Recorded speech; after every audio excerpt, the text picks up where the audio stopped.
चलो चलो चलो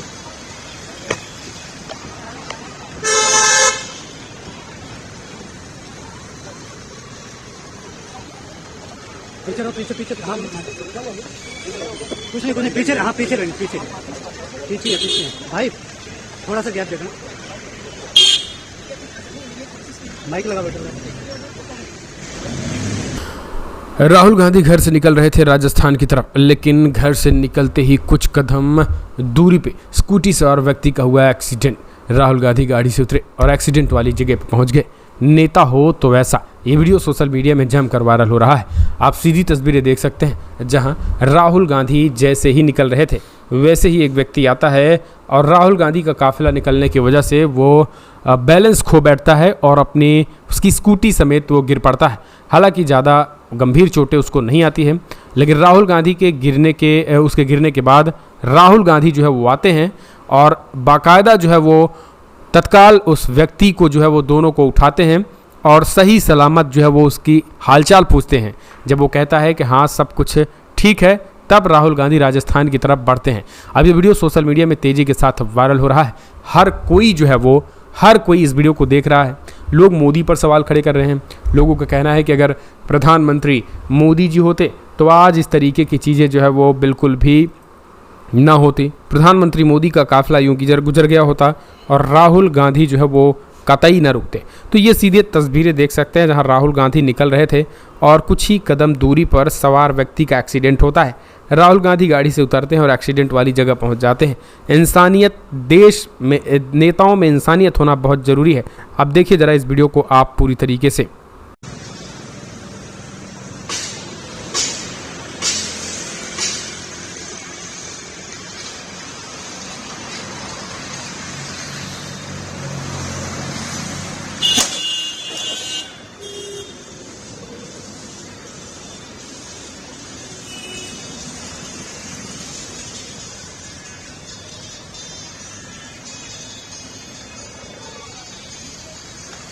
चलो चलो चलो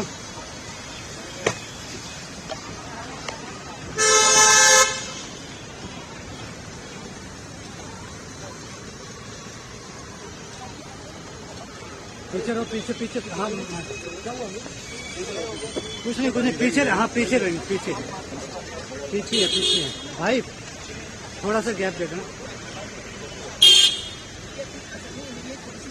माइक लगा बैठा।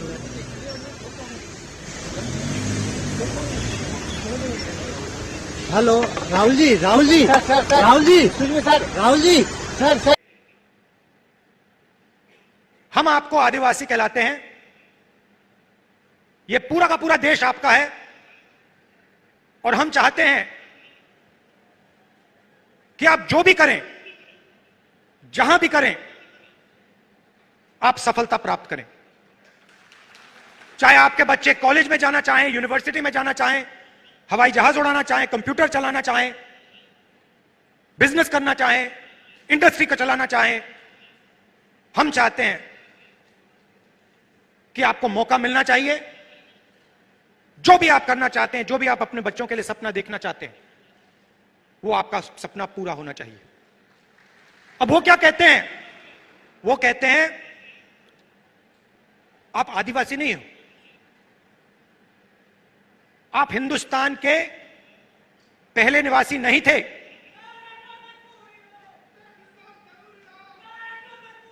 वो कहते हैं कि आप आदिवासी नहीं हो, आप वनवासी हो। मतलब आप इस देश के ओरिजिनल मालिक नहीं हो, आप तो जंगल में रहते हो। यह आपका अपमान है, यह भारत माता का अपमान है। सिर्फ आदिवासियों का नहीं, पूरे देश का अपमान है। आप वनवासी नहीं हो, आप आदिवासी हो। यह पहले आपकी जमीन थी। बीजेपी चाहती है, आरएसएस चाहती है कि आप जंगल में रहो, जंगल के बाहर ना निकलो। आपके बच्चे इंजीनियर ना बने, डॉक्टर ना बने, लॉयर ना बने, बिजनेस ना चलाएं, हवाई जहाज ना उड़ाएं, प्रोफेसर ना बने। वो आप पे वनवासी का ठप्पा डालना चाहते हैं। मतलब आप जंगल में रहते हो, आप दूसरे लोगों से कम हो। हम इस बात को मानने के लिए तैयार नहीं है। हम इस बात को कभी नहीं मान सकते। आप इस देश के मालिक हो, यह जमीन आपकी जमीन है और इस देश में आपको हक मिलना चाहिए। अच्छा, फिर आपसे कहते हैं आप वनवासी हो और फिर आप ही के जंगल को आप ही के हाथों से छीनकर अदानी जी को पकड़ा देते हैं।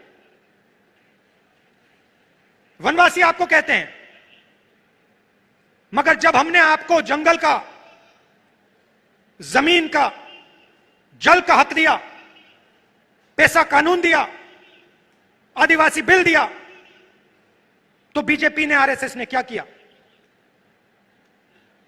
वो जो औजार हमने आपको दिए थे, उन्होंने एक के बाद एक रद्द कर दिए।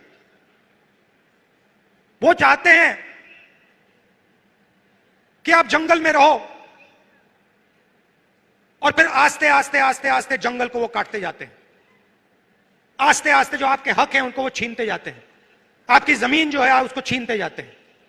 वो अंत में चाहते हैं कि वो आपको वनवासी कहें और हिंदुस्तान में जंगली गायब हो जाए, तो आप कहीं के नहीं रहो।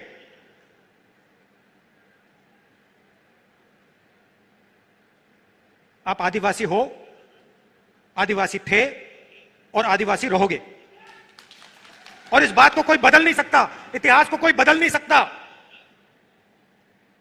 हिस्ट्री की किताब में कोई कुछ लिख ले, सच्चाई यह है कि यह जमीन पहले आदिवासियों की थी और आदिवासियों को इस देश में हक मिलना चाहिए। कोई भी सपना देखने का हक मिलना चाहिए। आज मैंने पार्लियामेंट में भाषण दिया और अपने भाषण में मैंने कहा कि हिंदुस्तान एक आवाज है, हर नागरिक की आवाज है, आदिवासियों की आवाज है, पिछड़ों की आवाज है, दलितों की आवाज है, अल्पसंख्यकों की आवाज है, जनरल कम्युनिटी की आवाज है, महिलाओं की आवाज है। और जहां भी ये बीजेपी के लोग जाते हैं, हिंदुस्तान की आवाज को चुप करने की कोशिश करते हैं, दबाने की कोशिश करते हैं। आप देखिए, बीजेपी की सोच ने मणिपुर में आग लगा दी।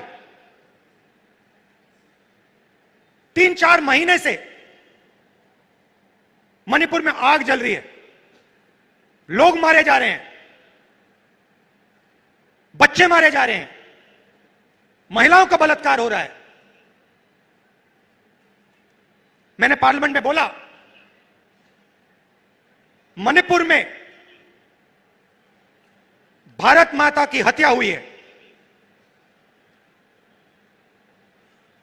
बीजेपी की विचारधारा ने मणिपुर में भारत माता की हत्या की है। और देखिए, 3-4 महीने से आग लगी है। अगर प्रधानमंत्री चाहे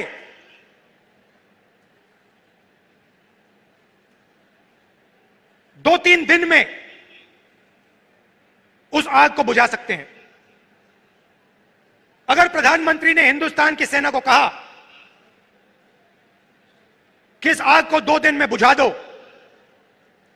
हिंदुस्तान मणिपुर में जो आग जल रही है उसको 2 दिन में बुझा देगी। मगर प्रधानमंत्री आग को जलाना चाहते हैं।